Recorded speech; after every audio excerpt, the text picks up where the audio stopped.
Hi, everyone. My name is Katie Shanahan. I am the Ohio State Director with All on the Line. And we are here today to talk about the importance of providing virtual or remote options for testimony for all legislative hearings. We know that our democracy works best when everyone is involved and when all of us have equitable access to it. Certainly in the midst of an ongoing pandemic, when it's not safe for us to be in crowds or in the State House, we need to have options for people to provide testimony on legislative hearings, on bills that impact every facet of our lives in a safe and accessible manner. We also need to have an opportunity to have back and forth dialogue with our legislators, which is why having virtual testimony is an important addition to the types of testimony that folks are able to provide during legislative hearings. We are joined today by a number of speakers who represent organizations or are advocates themselves who work in and around the State House often and who have joined us in a coalition of 75 organizations and individuals who are penning a letter that we have sent to Speaker Cupp and Senate President Huffman to ask for virtual testimony for all legislative hearings. And we are going to turn it over to them to talk about why this is important as a way to provide access to the State House. So first, I'm going to turn it over to Dr. Anna Garansi to speak about why having virtual testimony is important. Dr. Garansi, after you. Yes, thanks, Katie. My name is Dr. Anna Garansi. I'm a geriatrician and family medicine doctor. I do home visits, which is what I'm in the middle of right now, and also do nursing home care as well as hospital care.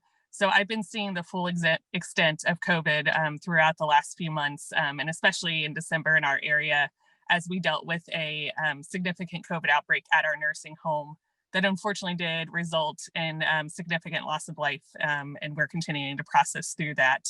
I'm also very engaged in civic engagement in different venues through a community partnership with our neighborhood in Walnut Hills, and have been involved with organizations in different ways in the past. So I understand personally the health benefits of being involved with government and taking our civic rights that we have and utilizing those. I think that makes a big difference to my life personally, and I know it does to my patients as well. So I'm going to just say that as a doctor, as I said, civic engagement is an important part of health, and civic health is part of our health. Also, though, COVID has, we've needed to advocate for COVID, yet the people that are most impacted are the ones that can't be there. As our older adults, and especially their caregivers, are choosing the safe option to stay home.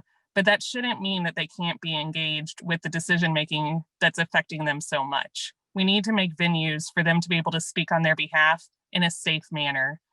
And there are many barriers that existed even before COVID, whether it was appropriate ADA, disability access, and just the commuting that's needed from here in Cincinnati to be able to get to Columbus. While it's not a long distance, it's a distance that makes enough. Many of our caregivers can barely take care of themselves outside of their caregiving duties. So imagining driving 2 hours to Columbus seems pretty overwhelming. As a healthcare provider, I certainly have lots of firsthand knowledge to share as we continue to recover from COVID and continue to deal with COVID and make decisions that impact that. Yet my patients need me here. As we were dealing with our COVID outbreak, I was at the nursing home for long hours and trying to care for patients where they are through home visits, as I said. And so they need me here. I can't make the commute to Columbus. However, having an access like this to be able to just stop in between patients or just jump in virtually gives an access that I haven't had before, which is really exciting. As a geriatrician, our insights are needed. And also our patients and their caregivers have thought as creative and thoughtful solutions, and they need to be heard and have the voice to do that. I will share also, I'm a citizen myself with chronic health issues and immunocompromised. So I also, over the summer, as we were dealing with some of the issues after the racial injustices that happened throughout our country, I had to make the hard decision to not go to City Hall and go to testify when I often would. I had to make the decision for myself, and I had to make the safe decision for my patients and my team to be able to care for them. But we shouldn't have to make those decisions when we have technology available like this. We need all the input we can to care for each other and to care for our community, and especially to get through this and to recover safer and healthier and better and stronger. So we need all the voices. So in summary, older adults and their caregivers and providers have important insights to share. So let's take advantage of the good things we've learned from COVID and take advantage of the new understanding of technology that we have to increase access to all to our government. Thank you for your time. Thanks, Dr. Garansi. I'm now going to turn it over to John Gromek, who is a paid leave advocate. John, go ahead. Hi, thanks. Again, my name is John Gromek. I live in Lakewood, Ohio. I'm the proud father of 2 little boys, aged 2 and 6. It's really not an understatement that working parents and caregivers have been among the hardest hit during the course of this pandemic. More than 10 months ago, our lives were really turned upside down as we still try to navigate this new normal that puts an extra strain on the lives of our children and families.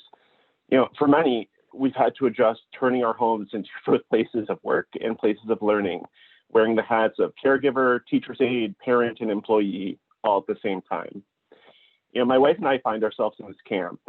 We're really lucky to work from home since March and have employers who are generally flexible and understanding, but working for full and part-time jobs between us to make ends meet and to pay off loans while helping our oldest through virtual school and caring for an adorable but needy toddler is, simply put, exhausting. Others still must navigate going into work and securing ever-shrinking childcare options that can dry up at a moment's notice with one positive COVID case at the daycare, leaving them scrambling for care. More still have had to care for the more than 800,000 Ohioans who have contracted COVID, and sadly even mourn the more than 10,000 of our neighbors who have died from it this past year. It really has become near impossible for parents and caregivers to manage under the best of circumstances right now. And so few of us are operating under the best of circumstances. It's only worse for many others.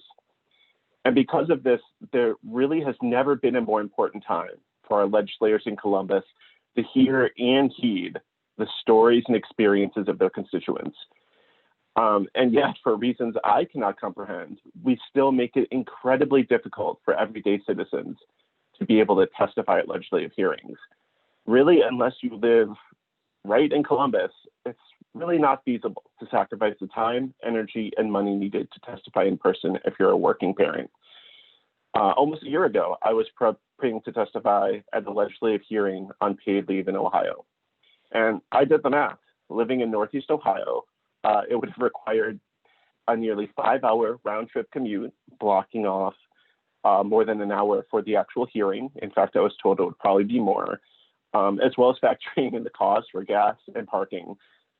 It would have required me to take a full day off work for maybe 5 to 10 minutes of testimony.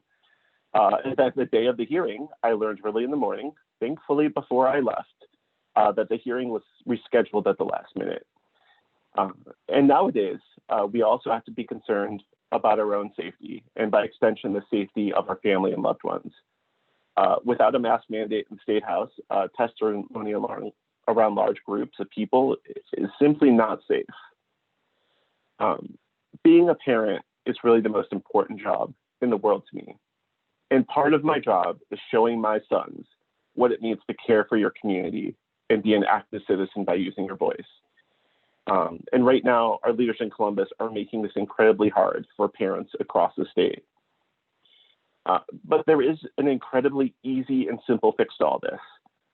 By allowing for virtual testimony and requiring masks to be worn, we can make testimony easy, safe, and more accessible for all Ohioans. And again, this is not hard. Literally every other facet of our public life has figured this out. Grocery stores, schools, small businesses, employers, houses of worship, even Major League sports have all figured out ways to adapt and keep people safe. If my 2-year-old can wear a mask without complaint, and the 80-year-old in my church can figure out Zoom, so can our elected leaders at the State House. It's time for our legislature to do the same. Thank you so much, John. I'm now going to turn it over to Jen Miller with the League of Women Voters Ohio. Jen? Thanks so much. Thank you all who made this possible. For those who are attending, I come here on behalf of my members and supporters from across the Buckeye State. You probably know us mostly as voter advocates. In 2020, it's true, we reached about 1 million Ohioans with nonpartisan voting information. What you may not know is that we have a 100-year history of empowering voters to participate in government, not just as voters, but as advocates. So in 1920, our members didn't just start voting, they immediately started advocating for clean water and education funding and ending forced marriages and child labor. We knew then and we know now that we truly cannot have a representative democracy without meeting with lawmakers and testifying at hearings. Ohioans should not have to choose between their health and participating in democracy. We worked very hard to make the election safe for all voters, and now we must do the same for the legislative process. We are so pleased that Ohioans can now watch hearings online, and virtual testimony is just a continuation of using technology to improve how state government functions. During this pandemic, but also beyond, we can be more inclusive of diverse voices from across the state, rural Ohioans, folks who don't live in Columbus, senior citizens, parents, people with disabilities. Let's be clear that providing written testimony doesn't cut it. It's a one-way form of communication that doesn't allow dialogue or debate on critical issues that are being considered by lawmakers. But before I close, I must also say a few words about those who work in the State House, like the security, the maintenance staff, the legislative aides. They are paid by our tax dollars. They are on the people's payroll, and they are being put at risk unnecessarily. And there's so many others who work at the State House who may not be paid by tax dollars, but serve voters, like the State House Press Corps, who really help voters by keeping voters informed. Everyone deserves a safe environment.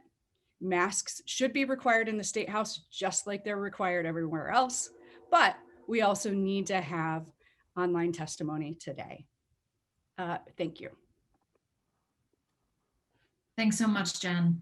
I'm now going to turn it over to Katie Shelley with the Ohio Olmsted Task Force. Katie? Hi, everyone. I am Katie Shelley, and I am the chair of the Ohio Olmsted Task Force. And I just want to thank you all for inviting me to be here today. The Ohio Olmsted Task Force is a statewide grassroots coalition of Ohioans with disabilities of all ages, family members, advocates, and organizations who advocate for the right of people with disabilities to work and participate in their community. Formed in 2002, the Ohio Olmsted Task Force supports the 1999 Supreme Court decision, Olmsted versus LC, that states that unnecessary institutionalization of people with disabilities who are able to live in their community with supports in place is discriminatory. With our focus on participating in our communities, of course, the members of the Ohio Olmsted Task Force would prefer, if they're at all able, to testify in person. We do not want virtual testimony to replace or be used to discourage in-person testimony of those with disabilities who are able to do so. However, in situations such as the current COVID-19 pandemic, with many of our members being people with disabilities whose health may be severely impacted if they were to contract the virus, it makes sense to be able to testify virtually. Or in non-pandemic times, testifying virtually can be used as a reasonable accommodation in circumstances where travel can affect the health of the individual, or the individual is unable to secure accessible transportation. While testifying virtually is not the same as testifying in person, with virtual testimony, you can still see our faces and hear us tell our story. Written testimony provides our words on paper, but virtual testimony allows for our voice to be heard and is the next best thing to sharing our story in the same room. While we hope that someday soon, we will be able to be in the same room together again, testifying and being part of making change, in the event of an emergency or if an accommodation is necessary, virtual testimony is a positive step toward making sure that all voices can and will be heard. Thank you. Thanks so much, Kelly. And I am now going to turn it over to Dr. Anita Samani. Dr. Samani?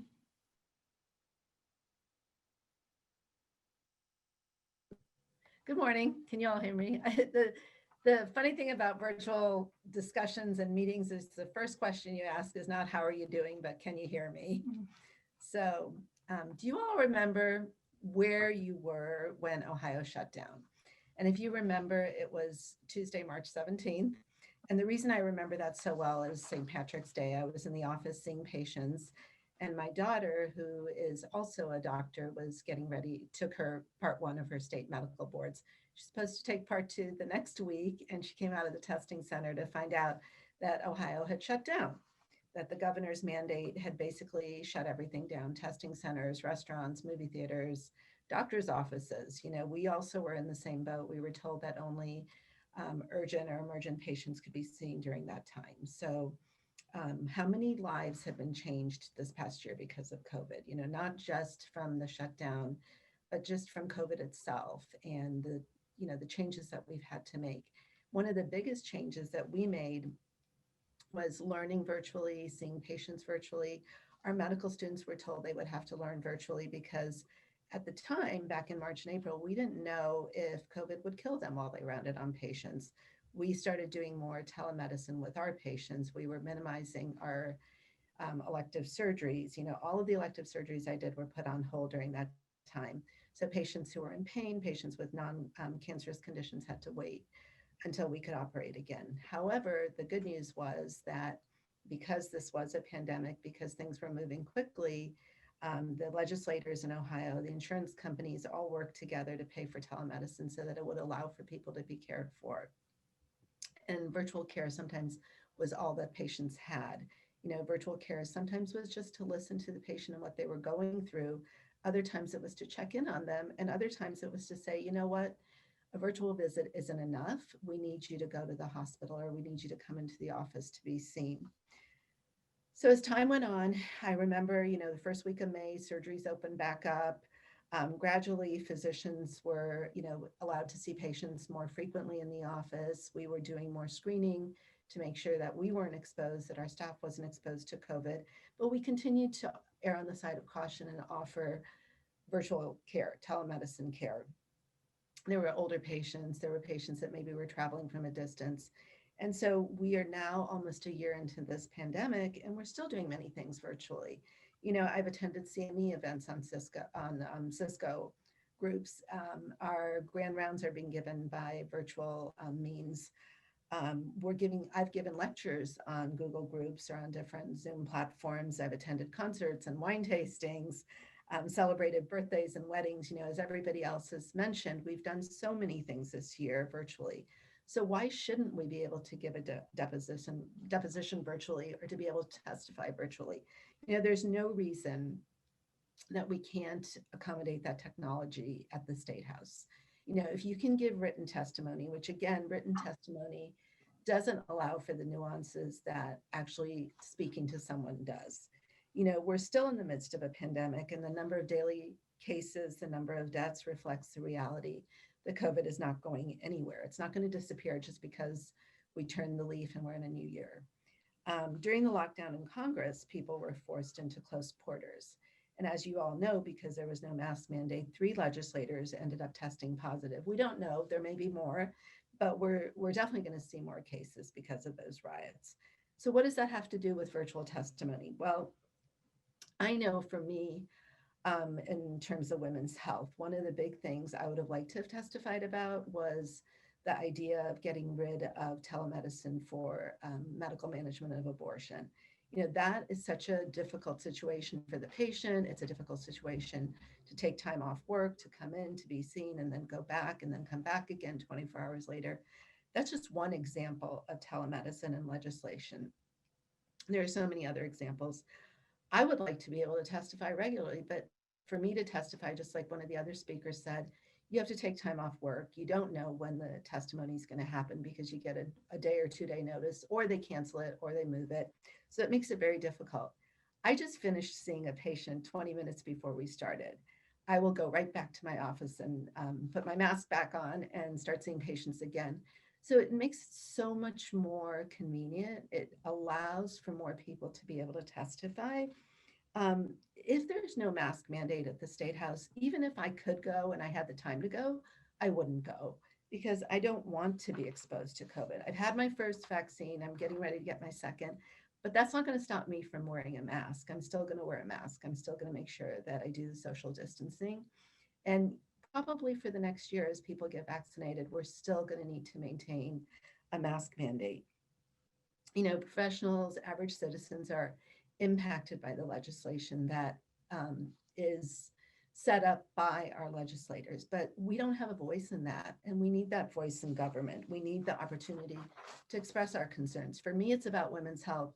For somebody who deals with patients who are challenged, you know, it may be Katie, it may be somebody else, you know, it may be someone who has an interest in paid medical or paid leave, you know. So I think across the spectrum, we have the opportunity to make immediate changes to help not only minimize the transmission of COVID-19, but to ensure that safe, equitable access to the legislative process. I think you would have more people, you would hear more diverse voices if people had access to being able to get on from wherever they are and testify. So one of the biggest changes that I would ask for is just allow for virtual testimony, allow for not only to be able to watch those hearings, but to be able to participate in those hearings, and then require masks to be worn. Fortunately, they've done that at the national level. You know, in the State House, the House of Representatives, there's a fine if you don't wear a mask. There's a higher fine, you know, if you don't wear a mask a second time. I think we need to implement that here too, and I would love to see the ability to give virtual testimony in Ohio, because I think there'll be more physicians that would testify in healthcare bills, and then it wouldn't be a one-way street, as someone else mentioned. So thank you all for your time, and I'm happy to take questions. Thank you so much, Dr. Samani. We have just one more speaker and then we'll open up for questions for everyone. So I'm going to turn it over to Robin Turner with the Ohio Organizing Collaborative to close out for speakers. Robin, over to you. Sure. Thank you so much. Thank you so much for having me. My name is Robin Turner. I'm a social justice organizer with Ohio Organizing Collaborative, live here in Cleveland, Ohio. I am a social justice organizer again. I'm a storyteller. I'm a humanitarian. I'm a mother. I'm a daughter. I'm a sister. I'm a grandmother, as well as a restored citizen. Here in the city of Cleveland, I live in a multi-generational home that I have purchased to ensure a good and stable environment for my daughters as well as my grandson. I take care of my mother, my daughters, and my grandson, who's the love of my life. Politicians really need to see that people such as myself being a restored citizen is a real thing happening to real people. Lots of folks are simply just one phone call away from having their lives impacted and changed. People are people. People make mistakes, but personally, I feel like a person can recover from anything except death. There's a huge stigma associated around being incarcerated, especially being incarcerated as a Black woman. There's violence behind words such as criminal, ex-con, and prisoner, to say the least, can be very dehumanizing and vicious. But when I began to tell my story, it suddenly begins to become real for people around me and people who didn't know me. It becomes appalling at the transformative process that I've taken and displayed. The question simply becomes basically, how did I overcome so many obstacles that was meant to break me down? The reason I feel like that we need virtual testimony at the State House is because the people normally closest to the problem are the people closest to the solution, but further from the resources.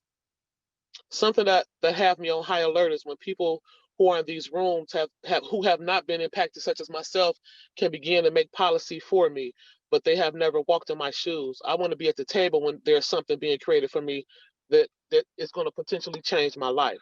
If I'm not there, how do they know what I need? Around this pandemic, allowing virtual testimony is about safety, not just for myself, but for others as well. We want to be safe. We want others to be safe. This is a new normal that we have to adapt to. But even beyond the pandemic, people have other obligations and priorities that make it impossible to participate in person throughout the process. My message to lawmakers is that virtual testimony will make it so everyone will have the opportunity to share, even if that means we have to go to them and take their testimony via person. However, we also know that the inaccessibility nature of the process is by design. This is not by mistake. It's on purpose, so we cannot stop fighting to make sure that our voices are heard. We cannot get comfortable. We cannot alleviate the pressure. Our democracy is not where it needs to be. We are not in a good place. We need to continue political education, We need to make sure people are registered to vote. We need to make sure our stories are being heard. We need to just keep on going and keep on fighting. Thank you so much, and I appreciate being here. Thank you so much, Robin. Gary, I will turn it over to you. Thank you, everybody. The Ohio Statehouse is truly the people's house. And today you've heard from 6 different people representing a variety of organizations and interests about the numerous and broad and specific reasons why it's so important to have virtual testimony in the Ohio Statehouse, as so many other states have adopted at this point and continue to do so. We also obviously have 75 organizations who have signed onto this letter. So we thank you all for participating in this. What we're going to do now is we're going to open it up for the press here to ask questions of the speakers. You can unmute your microphone or you can drop your question into chat. This is obviously going to be an ongoing effort that it did not start today. It will not end today. So I'm sure you'll be hearing more about all of this. But yes, for the press here, if you'd like to ask a question, again, unmute your microphone or drop the question in chat. And if you have a question directed to one of the panelists specifically, please let that be known as well. Thank you. Hi, this is Andrew Tobias at cleveland.com. Can you guys all hear me? Just great. Yeah, like I know you said that's a thing that you say on Zoom calls, so sorry for that. But I just wanted to ask, I believe legislative leaders have said that written testimony is an option for people who want to participate as they try to explain why they haven't done anything on this. And I'm just wondering what you guys think is insufficient about that, you know, in favor of being able to testify, you know, face to face, so to speak. So Andrew, I think that's a really great question. And I think a few of us tried to talk about that, but at the end of the day, one, there's so much more written testimony. Are lawmakers even having time to read it all? I wonder. 2, more importantly, this should not be one-way conversation. These need to be, lawmakers need to have the chance to ask questions of advocates. We as advocates need the opportunity to potentially change our testimony on the spot as we see the direction that the hearing is going, and maybe to clarify something that might be misunderstood about our stance or how we are interpreting the legislation. So, you know, one-way conversations and writing should never, ever, ever supplant true dialogue and debate and the ability to have that back and forth.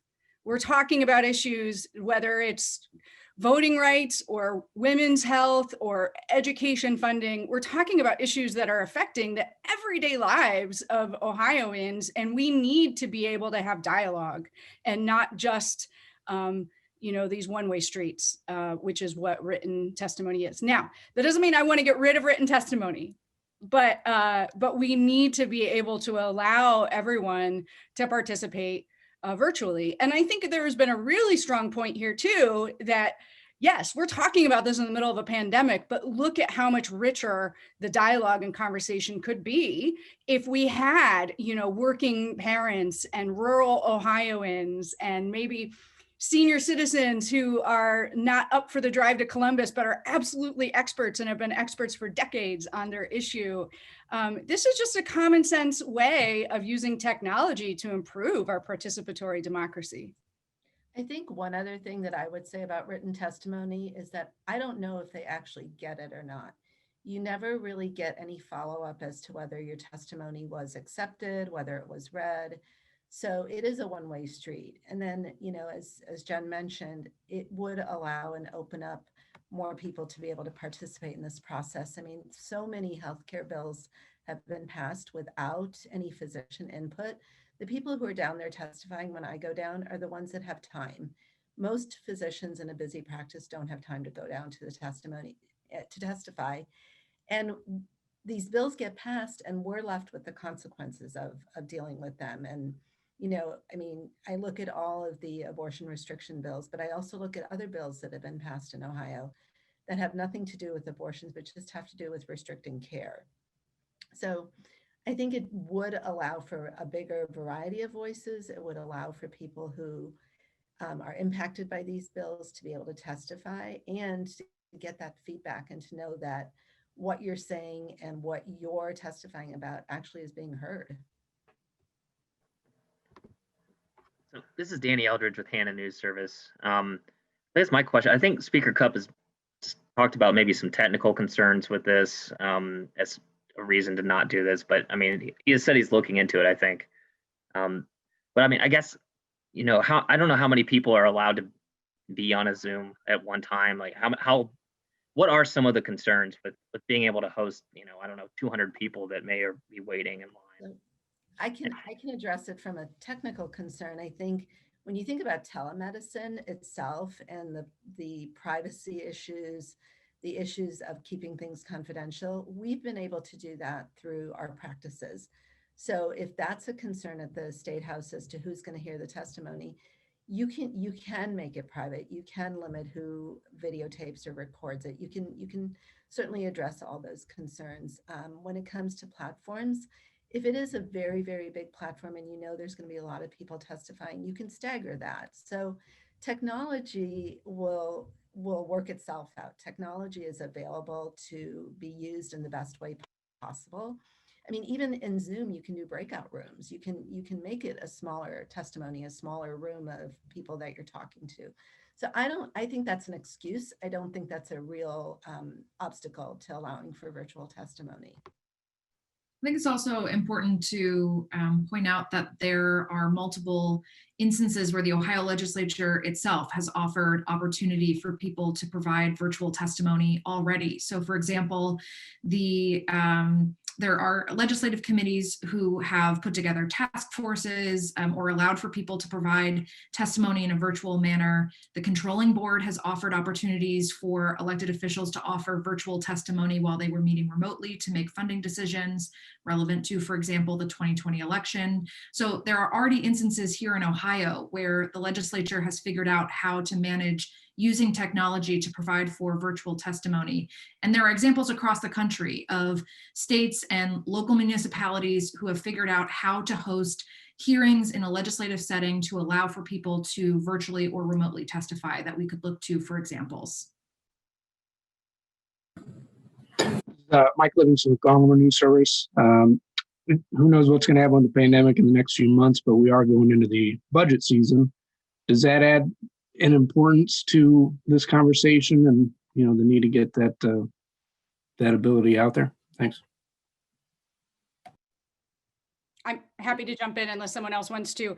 Yeah, I mean, the budget affects, even more than anything else we're talking about, it affects our everyday lives in terms of how, again, the people's money, taxpayer dollars are being used, you know, what, you know, in terms of transportation, in terms of clean water, parks, everything that we can possibly think of is part of the budget, education.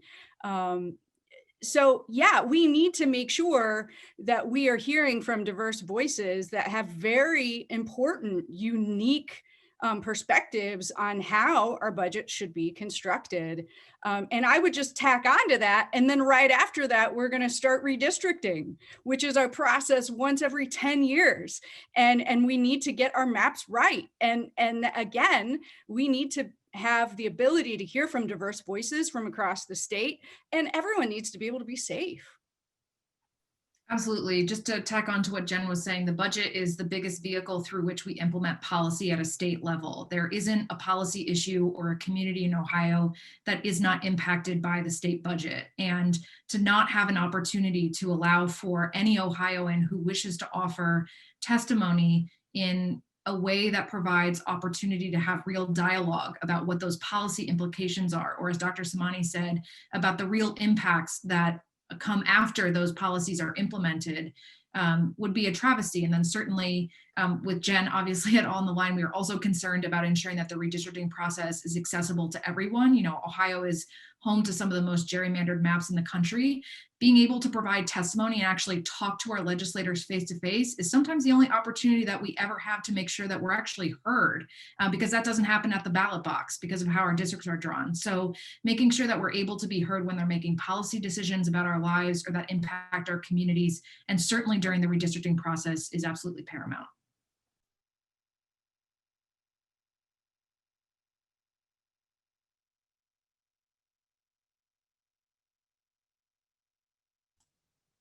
If there's no more questions, I'm going to make one point that a lot of us realize. Those of us who testify at the State House, Gary, myself, several others on this call, once mentioned that all of us have at some point submitted our written testimony 24 hours in advance with the witness slip that says we were going to testify in person, and still somehow, not because of any wrongdoing, but just because of human error, probably, we were missed off the list, which I think goes back to Dr. Samani's very good point, which is that if it's only written testimony, we really don't know if everyone is even getting that testimony. All of us have accidentally fallen through those cracks who go down to the State House all the time, which means how many hardworking doctors or parents or someone who wants to show up once or submit testimony, you know, just a couple times a year, they may be falling through the cracks too. And that's just unfortunate. You know, we have democracy only works if we can participate. And right now we're not really able to participate. And they can't really represent the people if they're not listening to the people. And to tack on to that, and I think John mentioned it, especially when hearings get rescheduled, it makes it very difficult, especially for people with disabilities who are relying on scheduling transportation, to reschedule that transportation at last minute notice. I know I was watching the testimony in December for House Bill 787 on accessible parking, and there were supposed to be more people testifying in person, but unfortunately the hearing got rescheduled during the week, and people who wanted to be there to testify in person were unable to do so because they were unable to get transportation down to Columbus. I'm from the Metro Toledo area, so you know it's a good 2.5 hour drive. So I think it is important to also have virtual testimony available for people who might want to be there in person, but for whatever reason, just aren't able to. Any further questions for our panelists or people gathered here today? I think Katie, if you're all right with it, I think we're probably in last call territory here for such questions. Yes, all good. Yeah, if not, thank you all for gathering here today to talk about what is obviously a very important issue for numerous reasons for people all across Ohio. Again, this will not be the last you hear of this issue. We will continue to push for this until it is realized here in Ohio, like it is in so many other states. And wish you all the best. Everybody, please keep safe during this ongoing pandemic. And if no other questions, I think that that concludes today's event. Thanks, everyone. Appreciate it.